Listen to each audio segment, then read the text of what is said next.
Hello everyone, this is your captain speaking, and welcome to the stream.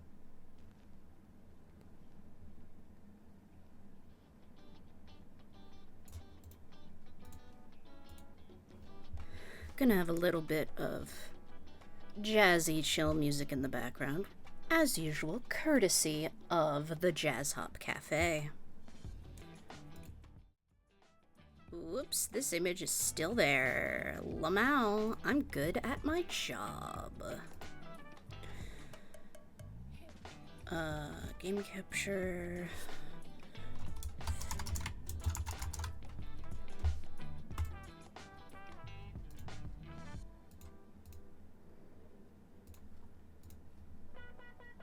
Oh god, why is it capturing like this? Why is it being like this? Bruh. Oh, I think I know why. Hold on. Allow transparency. There we go. Silly. Silly. And then this should be... Yes. I'm so fucking good at my job. Yes. There we go. Hey, Eos. How you doing?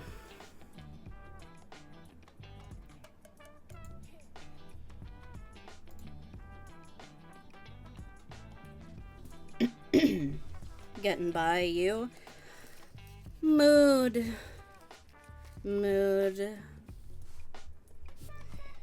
But I got y'all here, and I got the council, so it'll work out. Just might take some time, but I'm impatient. No, it's that I don't like change. But yes, we are going to continue reading the I Hate to Housekeep book by Peg Bracken. To get back up to speed, because it's been a little bit since we read from this book, we read the first chapters. I don't think we read the foreword. I don't recall. So chapter 1 was moseying around the house. Chapter 2 was the bride's own ABCs. And chapter 3 was stains, spots, blots, scars, and dueling wounds.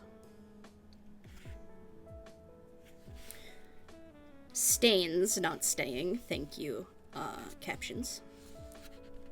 And today, we are going to start reading chapter 4. We're going to start reading with chapter 4. Don't just do something, sit there. Actually, I should... Hold on. Let me enable a toggle real quick.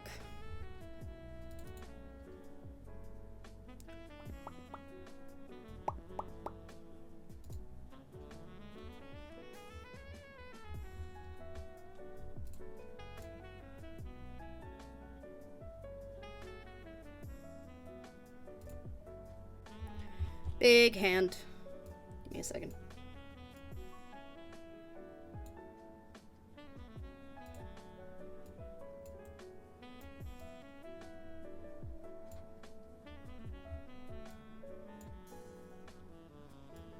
Oh, right. The pinning doesn't quite look as good when I'm in movement as it does when I am recording.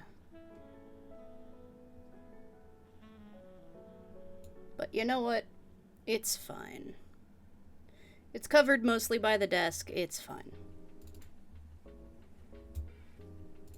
Anyway.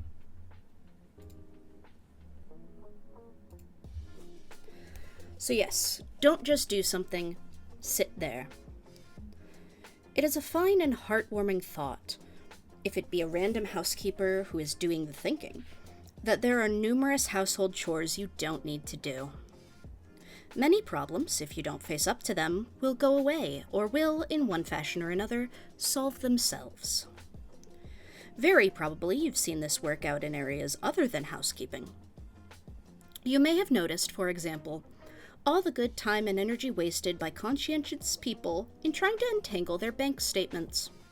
But one must remember, when the bank says one has 6 cents less than one's figures prove, that one's figures don't prove anything. The bank is always right. Underneath your modern banker's pixie... What?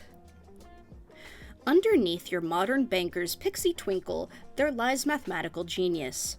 When he's not giving away lollipops or inventing happy times savings accounts, he's busily squaring the cube root of pi just to keep his hand in. He could show you exactly where you misplaced that 6 cents so fast it would make your head swim. Remember, too, that there's not much you can buy with 6 cents today besides bubblegum. Sit easy. Or, let's say, as another case in point, that your car has developed a small plinkety-bleep under its hood. In the repair shop, the men in the white overalls can spend a good couple of days changing it to a plinkety-bloop. But if you had only sat tight and waited, it would probably have turned into a plinkety-bloop anyway, and a lot cheaper too. Now, the same curious forces are at work in the matter of housekeeping. Many things, regardless of what the experts say, don't need doing. This chapter concerns itself with them. It goes without saying, but I'll say it anyway, that the true reluctant housekeeper needs a few major items of equipment, in addition to the fairly standard items more or less discussed on pages 93 through 97. She needs, first of all, an automatic dishwasher. One reason is that it hides 100 sticky little secrets all day long and keeps your kitchen looking neater to the eye of the nosy neighbor. Secondly, and this is hardly news, it makes dishwashing and wiping unnecessary, thus saving you enormous amounts of time to invest in more interesting concerns. Oddly enough, however, the random housekeeper is often hard to convince. She will say, "I can do the dishes faster my way. People with dishwashers spend more time scraping and rinsing than I spend on the whole job." Having spoken these exact words many times myself before I acquired a dishwasher, I can explain this misconception. The reason you think this, if you do, is that you have been watching spotless housekeepers at work. Spotless housekeepers, you see, love to do things the hard way. Invariably, they get those dishes scraped and rinsed so clean that they need no further attention. But they get it. Yes, indeedy, they get it. The spotless housekeeper then reverently proceeds to arrange those dishes in the dishwasher with painstaking and geometrical perfection. Only when this is finally done to her complete satisfaction, which may be 2 hours hence, does she turn the thing on. This is wholly unnecessary. Get a dishwasher, and then trust it. Trust the potent hot water, too, and the good strong dishwashing detergent. Simply pick up the plates and scrape off any large object like a turkey carcass, then, with deft motion of the wrist, pass them swiftly under the hot water faucet and get those dishes in there. If you have a small family and lots of dishes, you'll wash them only once every 24 hours and food will have longer to harden on the plates. In this instance, it may make a certain frail sense to pass a wet, long-handled brush over each object before placing it in the dishwasher. On the other hand, look at it this way. What if there is a tiny something left on a dish or two? You just wash them off, which is considerably better than washing off every single thing before putting it in, isn't it? The second badly needed major item is a self-defrosting refrigerator. Cleaning and defrosting the other kind is one of the household jobs most likely to get postponed from decade to decade. So get one. Buy it on the Never Never if you like, paying for it bit by bit out of the food money, but get one. For purposes of clarity, this chapter has been neatly divided into 3 sections, the first of which is things you needn't do at all, and things you needn't do half so often as the experts would have you believe. You really needn't scrub bathtub rings. You haven't any, you see, if you keep a plastic bottle of liquid detergent handy on the tub rim, and you rigorously train people to pour in a capful, after they've closed the bathtub stopper and before they turn on the water. I know a lady who moved into a new bathtub 5 years ago and has unvaryingly used this system, never scrubbing the tub, and it is absolutely as pure and white as the driven. Most liquid detergents make foamy, thick Cecil B. DeMille type bubbles too, which is an added bonus. If your skin is allergic to detergent, some bath oils produce the same ring-free effect. Also, You needn't iron pajamas or tea towels, just fold them. Nor pillowcases, except for the guest room. If you live in a sunny climate and hang things outdoors, it's a shame to iron them anyway, for it lessens the fresh sun and wind smell. Incidentally, this gambit has a nice Thoreau-esque feeling about it, as well as some snob value. It's kin to the upper middlebrows unwashed salad bowl, and you can make controversial hay out of it. If you use a dryer, just smooth the pillowcases, fold them, and don't talk about it. And of course, you needn't iron sheets. Use fitted ones for the bottom. If you haven't any, tie a knot in each corner of a plain sheet, tucking the knots well under the mattress. This does quite well at keeping a bottom sheet taut. Don't do anything about top sheets except to smooth and fold them once they're washed and dried. Don't iron your husband's handkerchiefs if he has a cold. Just fold them and, if possible, switch him to cleansing tissues. In fact, don't iron your husband's handkerchiefs anyway. Of course, if he likes to stick one nattily in his upper left suit pocket, you'll have to, or else paste them wet, boarding house style on windows and mirrors, which is almost as much trouble and makes it dark in the bathroom. But if he uses his handkerchiefs purely for practical purposes and keeps them wadded in his pants pocket, just fold them neatly after they're washed. Now, admittedly, this is a sticky wicket. Your husband and family are, after all, your own kettle of fish, and you know what they will or will not put up with. But it is customary in most families for the husband to make the big decisions, while you make the rest. And you might be surprised how unobservant many people are, just so something is clean and in the drawer where it belongs. You owe it to yourself to see what you can get by with. Another useless operation is sorting bed linens. The hell-bent housekeeper goes to a lot of unnecessary trouble sewing colored tapes on sheets to differentiate twin sizes from full. But the thing to do as you trudge through the years is to either get rid of odd-sized beds or acquire a wardrobe of sheets. All twin sizes striped, all full sizes plain, or something of the sort. Then you can stack them quickly, helter-skelter. Also, I know a lady who lives in a perfectly lovely house and doesn't wax her kitchen linoleum. It isn't the kind the manufacturer tells you not to, either. She just sweeps it every day and damp mops it once in a while. She has found, she says, that water splatters make dull spots on the wax, and they show up more. As for the chances of the linoleum's wearing out sooner, she says she knows she'll be cordially sick of it in 10 years anyway and will want another color, or else she'll have moved. Although her system is heretical, we must remember that this lady has an equal chance of salvation with the rest of us, and she does some interesting things with her free time, too. Another comforting thing to know is this: you don't have to polish furniture. If you give it a good coat of Caranuba wax once a year, you just dust it occasionally thereafter, rubbing harder once in a while if there's a fingerprint. Next year, same time, wash off the old wax with soap and warm water and put fresh wax on. Don't think you must clean out your fireplace after each time you use it, or every 6 times either. This looks bare and uninviting, as though you don't know what a fireplace is for. Also, a fire burns better if there's an adequate bed of ashes to hold the heat. Then there is the oven floor. You won't have to clean it nearly so often if you keep a sheet of aluminum foil on it. And don't waste time hunting for misplaced objects. In most houses, things occasionally vanish into a mysterious 4th dimension. But they nearly always turn up, and they'll turn up sooner if you let them cool their heels. The only time it makes sense to search is when it is something you need vitally that instant, like your car keys, and in this case you should have 2 anyhow. Now consider for a moment canning and pickling and preserving. Don't do these things unless you find they're great fun. Even though your neighbor is bragging about her 78 pints of boysenberry jam, figure it out. Unless the boysenberries, jam jars, paraffin lids, and cooking power were all free, you'd have to keep right on canning for 10 years to make even the tiniest return on your investment.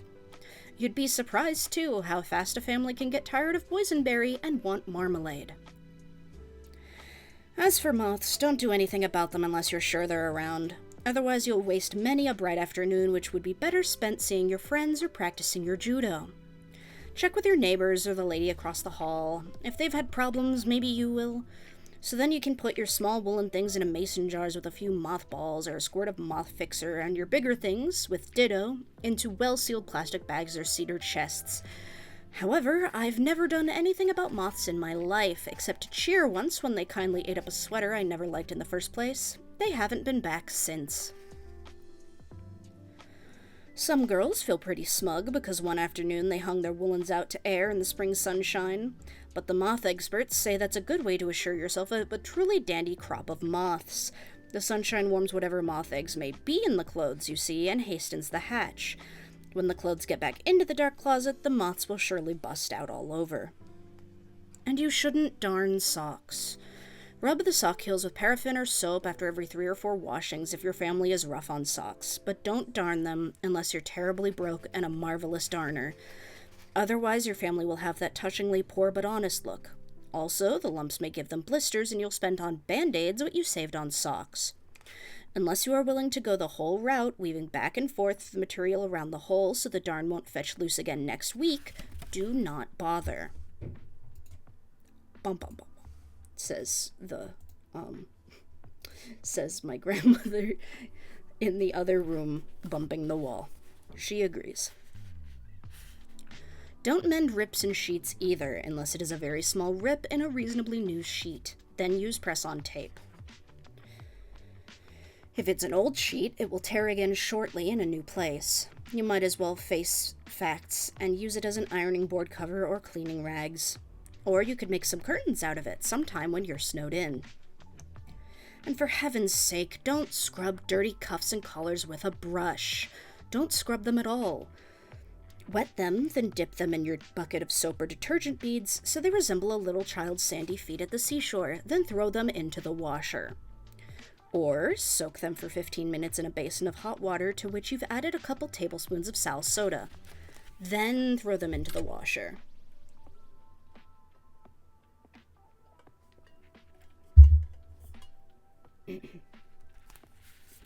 Furthermore, don't clean darkened aluminum pans you've cooked eggs in.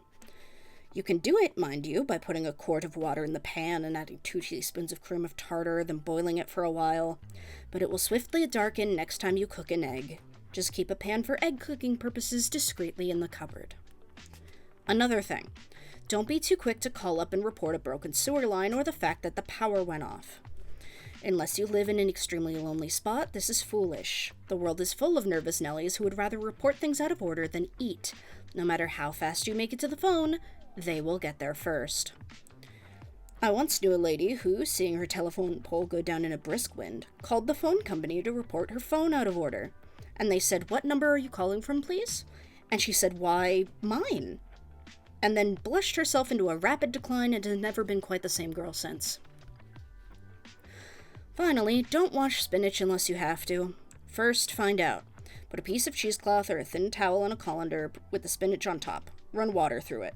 If the cloth stays sandless, the spinach is too. As you can see by that last point concerning spinach, we are now scraping the bottom of the barrel. After all, how much of her lifetime does the average woman spend washing spinach? Precious little, and whatever the amount, it serves her right for not buying frozen spinach in the first place. So, it is best that we press on to the second category, or things you can often nudge your family into doing. Husbands needn't concern us too much here. Husbands, with few exceptions, do what they want to do and what they think they ought to do in fairly equal amounts, and they are not easily changed. Also, they are illogical. Many a husband goes whooping off on a business trip, happily washing his own drip-dry shirts all the while he's gone, only to turn all helpless and fluttery at the sight of those same shirts when he gets back home and you have to wash them. Only you know what your husband can be talked into doing.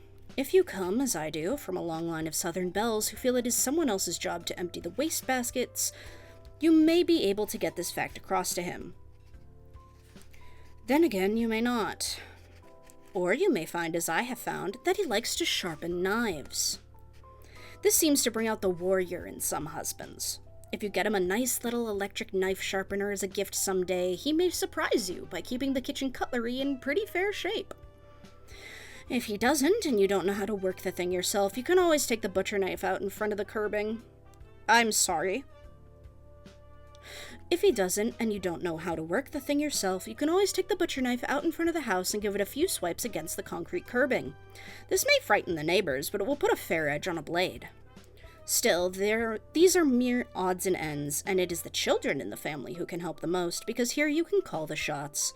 It will both strengthen their characters and sweeten your disposition if you do. Children can do a great many things. Even though you have no cows to milk or wood to chop, there are still chores that can do in any exurban, suburban, or midtown dwelling. At first, it won't be easy. It will take a good week of standing with arms akimbo and voice raised, seeing that they do it and do it right. Many a mother has thrown in the towel on the third day, believing it easier to do it herself. But this is short-sighted. Remember, in this world we drink a quart of vinegar for every pint of wine. Stay with it. Look at the things a 5 or 6-year-old can do.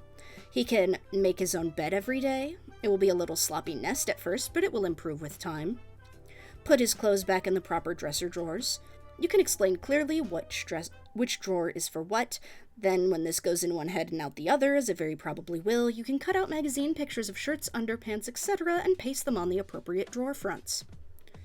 Put his toys back in his toy chest, every single one. Water the houseplants. Water the houseplants. Empty ashtrays. That's how you can tell how old this is. 1, that every house had an ashtray, and 2, that children were emptying ashtrays because it was so normal. Feed his puppy or his kitten or his goldfish. Set the table. Unset the table, one thing at a time. Doing these chores can be the reason he gets his nickel-a-week allowance, if you like that system. However, many children have done them just because they jolly well had to, and they lived through it perfectly okay. Then, look at what a teenager can do. In addition to those things, he can empty the waste baskets if your husband didn't, vacuum the car inside, wash the car, polish brass and copper, lay fires, vacuum rugs and floors, sweep and de-spot the kitchen floor, shine the silver. If you have him use silver cream, give him a pipe cleaner for getting in between the lines of the tines of the forks. And if it is a girl teenager, because this is the 70s, she can do any or all of those things, in addition to ironing her own clothes and your napkins and the guest towels. Of course, you needn't have a teenager in the family to get all this service if you're willing to pay a modest sum for it. Indeed, most children work better for other mamas than their own, and most teenagers need money for nylons and movies. I even know one who's saving up for college. This kind, especially, is usually happy to put in a few hours, 1 or 2 afternoons a week, doing the odd jobs you don't want to do. To find one, just ask around or go pin a note to the nearest high school bulletin board. And so we arrive at the third and final category, things you can pay someone to do.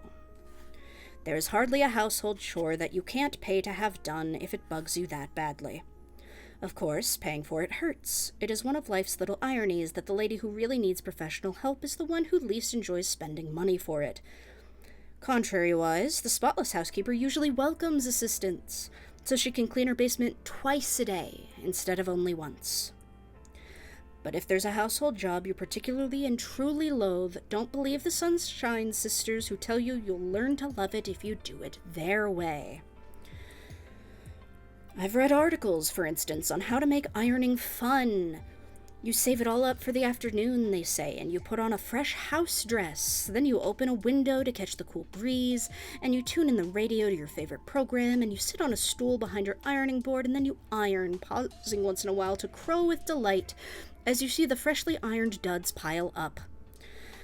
But this is a lot of clam juice.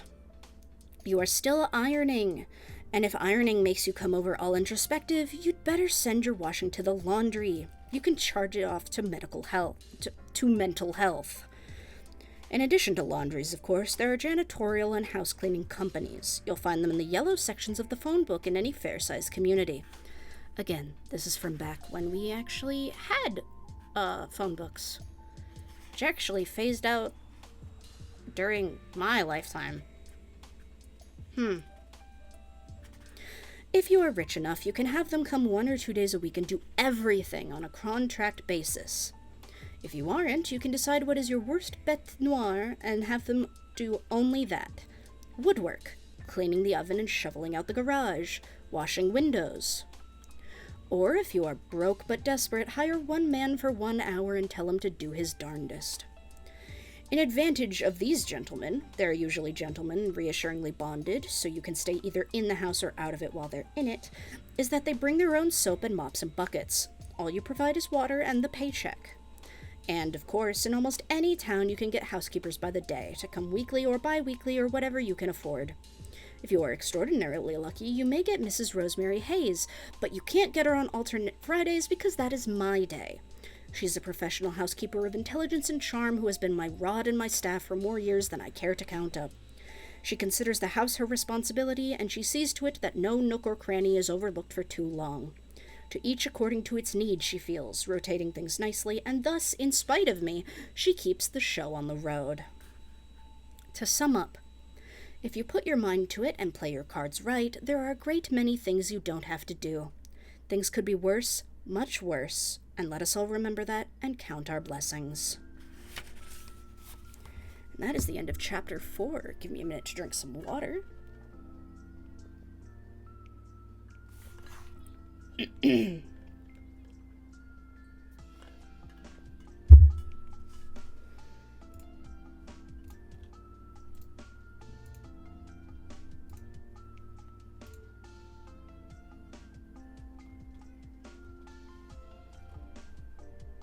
Okay.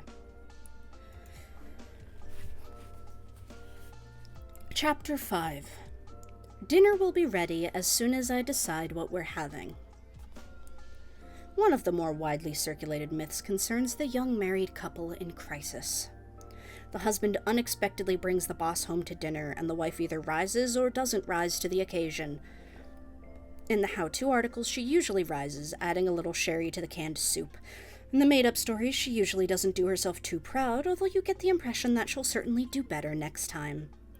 However, if the truth were known, the situation scarcely ever develops in real life, unless the household is well staffed or the wife is a superb offhand cook, in either of which cases there is, ipso facto, no crisis anyway. You see, it doesn't take the average man long to learn that he married a random housekeeper if he did, and random housekeepers are quite often, by their very nature, random cooks. Any reasonably bright organization man would no sooner think of bringing the boss home to dinner unannounced than of capping his jokes. He knows that if he did so, he would probably be an organization man no longer, or at any rate, not with the same organization. In this chapter, there are approximately 17 recipes for entrees, none of which you would ever feed to the boss. I stress this because false claims are often made for recipes, not intentionally, but through misguided enthusiasm. For instance, the recipe ladies think up a new way to prepare creamed seagull and do it. Then, when they've ladled it into quaint old Messian plates and taken a picture of it all, the dull blue velvet cloth piped with military braid and the candlelight glinting through goblets of a most adequate little Rhine wine, they get all mixed up and start thinking the dinner is better than it is.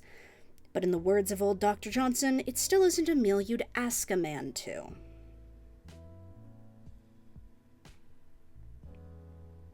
Neither are those in this chapter. These recipes are for the family. The reason they are in this book is because of one inescapable fact with which every girl must sooner or later come to grips with. Housekeeping and cooking are miserably intertwined. When you cook, you inevitably create the need for further housekeeping, as the crumbs scatter themselves about the kitchen floor and the wee droplets of cooking fat deposit themselves in a gentle film on the kitchen ceiling, no matter how many fans and vents you have. And as you housekeep, you can't escape that tiny harping voice on your mind's far periphery. What am I going to have for dinner? As the time goes along, most women discover or develop at least one staunch, totally simple standby. This is for the housekeeping days where they can't bear the thought of cooking, or for the days, equally painful, when they themselves have eaten a huge and lovely lunch or tea and can't stand the idea of food. For instance, I know a lady who depends absolutely on creamed shrimp, and it hasn't let her down yet. She keeps canned cream sauce on hand and cans of cooked deveined shrimp. If there's a green pepper or an onion in the house, she doesn't worry if not. She chops and sautés them in a little butter. All this she adds to the cream sauce, heating in the top of the double boiler. And you know what she is cooking at the same time in the bottom of the double boiler? Eggs. Finally, when the eggs are hard-boiled, she peels and chops and adds them with however many shrimps she wants or has to the cream sauce. She lets it all get hot now and ladles it out on toast. Another fast, reasonably painless operation is this. Slice any sort of sausage, garlic, Polish, frankfurters, or what have you, and fry the slices a minute in butter. Then, prepare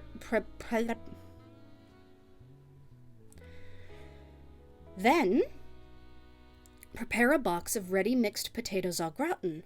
As the directions tell you to, stir in the sausage slices and bake as the box says to. Then I know another girl, she didn't want her name used either, who puts a touching faith in kidney beans and bacon. She chops a couple of big onions and opens a couple cans of kidney beans and mixes them together. She puts this in a casserole dish with bacon on top and heats it at 350 until the bacon is crisp. Of course, these things are peculiar to each family, for their magic depends on there being something the whole family eats. If your family likes kidney beans in the abstract but not on the menu, this one would not be for you. It is up to each random housekeeper to discover or develop one that is right for her family, then lean on it. That is what the simple folk do. This section begins, as most of us here did, with the egg. There are 7 egg recipes here, for the reason that you usually have some eggs on hand. Maybe you don't have some of the other odds and ends, but the lady next door probably does. All random housewives are on good borrowing terms with their next door neighbors. Observe closely, and you'll see that all these eggs are, in one fashion or another, scrambled. Each supposedly serves 4 people. If you don't think it will, you can add another egg and a little more of whatever gives that particular recipe its enduring distinction. Clams, hot dogs, etc. Whatever else you may say about these recipes, they're resilient.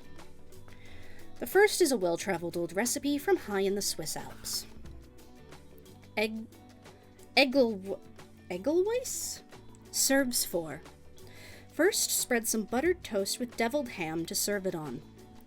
You will then need half a pound grated Swiss cheese, 2 tablespoons butter, 6 eggs, half a cup of cream, 2 tablespoons sherry, salt and pepper, and an additional 2 tablespoons of butter. Melt the first 2 tablespoons of butter in a skillet over low heat. Beat the eggs with the cream and add them. Note, if you haven't any cream around, as often happens, whole milk is all right. I suppose you could use slightly thinned canned milk too, although I've never tried it. Now add the cheese and stir it around. It should melt promptly. When it's all thick and nearly ready to serve, add the sherry and the extra 2 tablespoons of butter. Serve it on the toast you already spread with the deviled ham. Notice the additional 2 tablespoons of butter we added up there.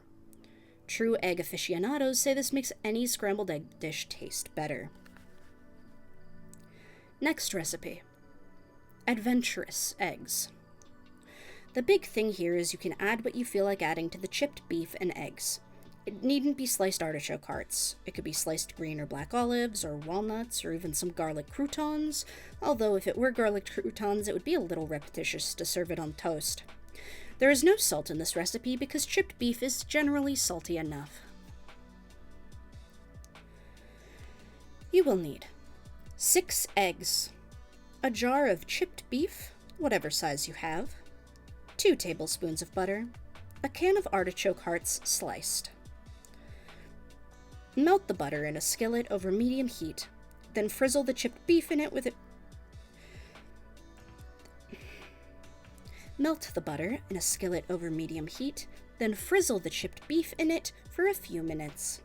Beat up the eggs, pour them over the chipped beef, add the sliced artichoke hearts or whatever you're adding. If you use the artichoke hearts, don't use the frozen kind. You'd have to cook them as well as slice them.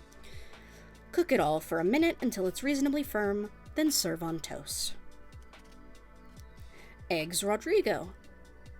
Rodrigo is a native San Franciscan. He says, never use milk or cream in the eggs, strictly water. He also stresses the importance of slow cooking in an iron skillet. You will need 6 eggs, 1/3 pound of bacon. He prefers the canned Danish type.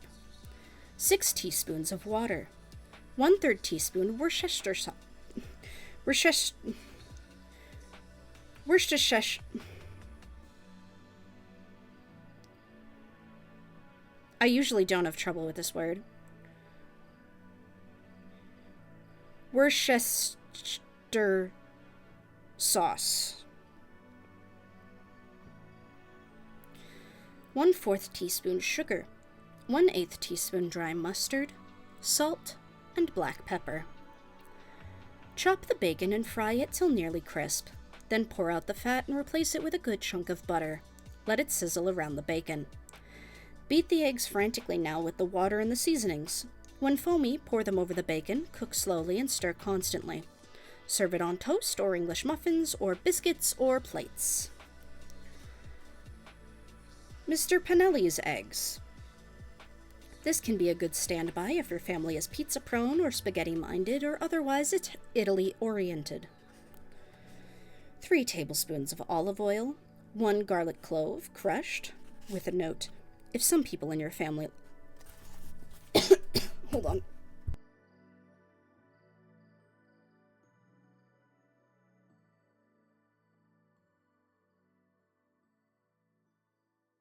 Sorry about that. 1 garlic clove, crushed, with the note, if some people in your family like garlic and some don't, omit it from the recipe. Then, rub a cut garlic clove on the hot serving plates of the garlic lovers before you put the food on. I know a good German cook who recommends this, though I've not had the occasion to try it because everyone I know likes garlic. 6 eggs, 1/4 cup cream or whole milk, 1/3 cup grated Parmesan, and salt. Oh, sorry, other page. And 3 green peppers sliced. This is why formatting is important, because keeping all of the ingredients together is a pretty big deal. 1 medium onion chopped, and a pinch of oregano. Heat the olive oil, and in it cook the garlic, green pepper, and onion. When the pepper is tender, add the eggs beaten with the cream, salt, and oregano. Cook them slowly, and when the eggs are set, serve them with Parmesan on top. This is good with French bread, of course, and a green salad. And now for a touch of the Temple Bells. Inscrutable East eggs. 8 slices of bacon chopped and fried, 6 eggs, 6 tablespoons of sour cream, 2 teaspoons of curry powder, and garnishes if you have any. Melt a chunk of butter in a skillet over low heat. Beat the eggs with sour cream and curry powder, pour it in, and cook over low heat. The sour cream will make it seem lumpy at first, but this smooths out. Salt and pepper to taste.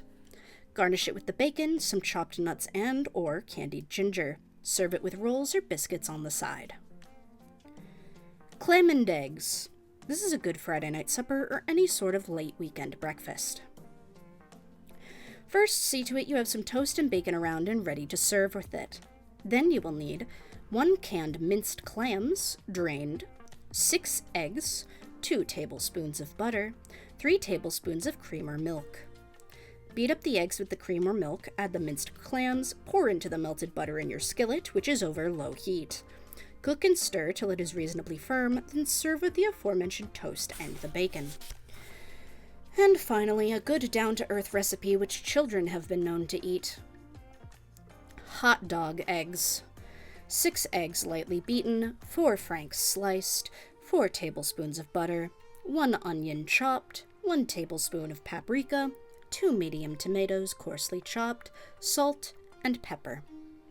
First, melt the butter in a skillet over medium heat, then add the onion, paprika, and sliced franks and sauté for 5 minutes.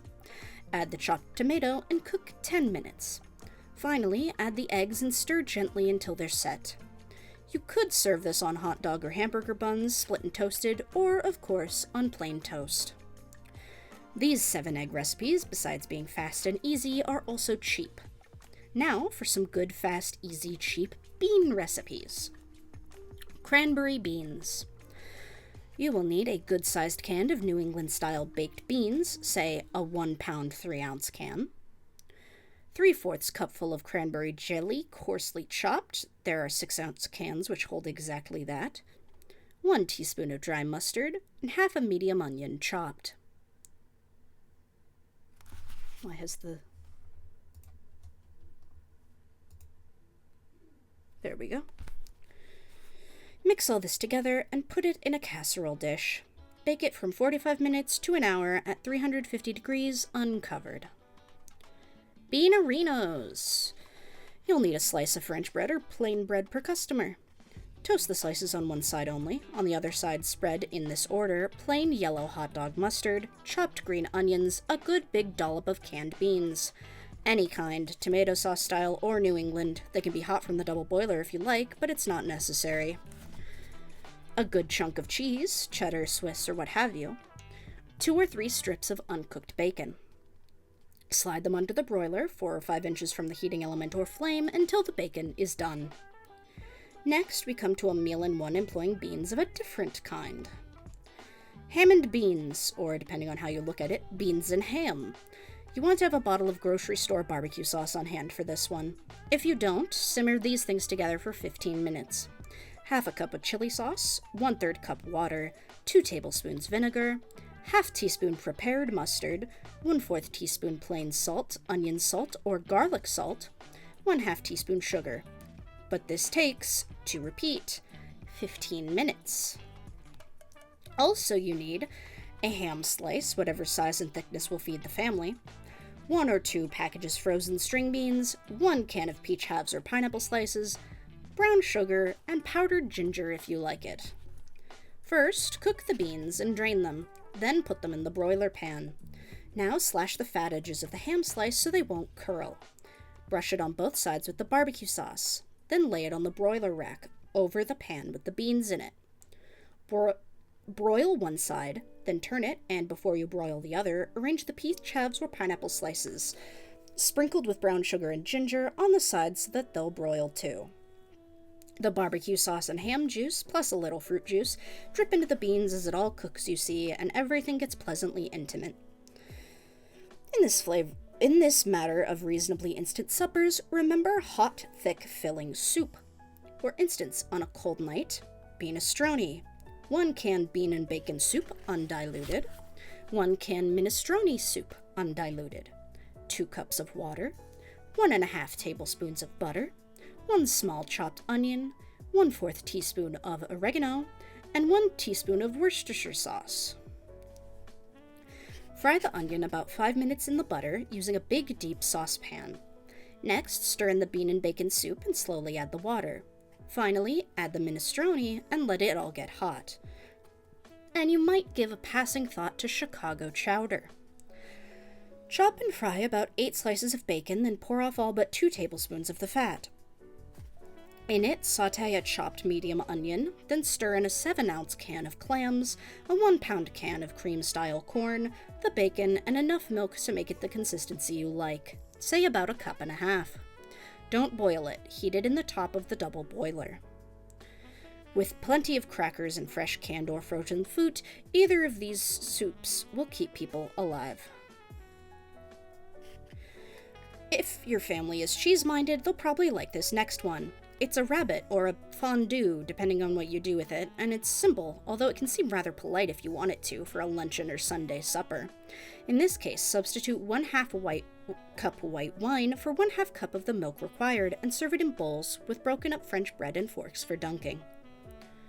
The Swiss Chameleon, which serves 8. In the top of the double boiler, thaw 2 cans of frozen cream of shrimp soup and 1 can of milk. Stir in a pound of grated Swiss cheese, and when it's all smooth and hot, serve it on toast, rice, or English muffins. If you have one, a small can of cooked shrimp is a nice addition. Now we come to basic chicken. Chicken is among the fastest, easiest things to cook, if you don't insist on making trouble for yourself by frying or stewing or Hawaiianing it. It is cheap, too. I don't know what the chicken farmers are eating these days, and I hate to think of what the chickens are. Take a cut-up fryer, or your favorite parts thereof. Brush each piece on both sides with olive oil and sprinkle each piece generously on both sides with garlic salt, or onion salt, or plain salt and pepper. Add a good dash of paprika, too, for a prettier color. Lay them on the broiler rack 6 inches beneath a hot broiler. Remember to lay a piece of aluminum foil beneath them. Broil the pieces 12 minutes, then turn them over for 12 minutes more on the other side. That is all. Basic beef. This takes a while to cook, so you must keep this fact in mind and set the minute minder so you'll remember to put it in. But as you can see, it is as easy as opening a can. You will need a 4 to 5 pound piece of beef brisket, a cut garlic clove, and salt and pepper. Rub the beef with the garlic, then salt and pepper it. Put it in a pan, cover the pan, and place it in a 300-degree oven. Cook it 4 or 5 hours, it really doesn't matter. This doesn't come out pot roasted for some reason, although it does create a lot of good juice. You carve it like a beef roast, and serve it with instant mashed potatoes if you like. Finally, one more dish which doesn't belong in this chapter unless you cooked it the day before. However, it fills an occasional real need. For instance, when you have descending upon you a number of people who are more interested in drinking than eating, and really don't care what they eat so long as it is filling. Or when numerous children of all ages will be dining with you. Or when you aim to seek seashells at the seashore and bring a covered dish along with you to heat up later. This, then, is the time to make an uninspired casserole. This will serve 8 to 10, amazingly enough, on a pound of ground beef. You will need 1 pound ground beef, 2 chopped onions, 2 cups canned tomatoes, 4 cups cooked noodles, 1.5 cups grated cheese, a 6-ounce can of mushrooms, half a cup chopped pimento or green pepper or both, 1 cup ripe or green olives chopped, and salt and pepper. Cook the meat in a little fat, then add onions and pimento or green pepper. Add the tomatoes and simmer 3 minutes. Then add everything else and cook, covered, for 30 minutes. Then take the lid off and cook for 20 minutes more. This is as good a pedestrian dish as I know of. As you can see, it contains no canned peas, which is a plus factor in itself, and it goes a long way. And speaking of pedestrian, I will end this chapter with just a few practical suggestions which might conceivably come in handy someday for the random housekeeper and or cook. I know a lady who became tired of nagging her children to eat breakfast. Being rather a velvet hand type, she couldn't just put the classic juice, cereal, and boiled eggs on the table and say, "Eat it." So instead, she changed the breakfast menu to applesauce and oatmeal raisin cookies and hard-boiled eggs. Now they eat like lambs, she says, and don't catch any more chicken pox than anyone else does. Also, the children can fix this for themselves while she reads her paper in peace.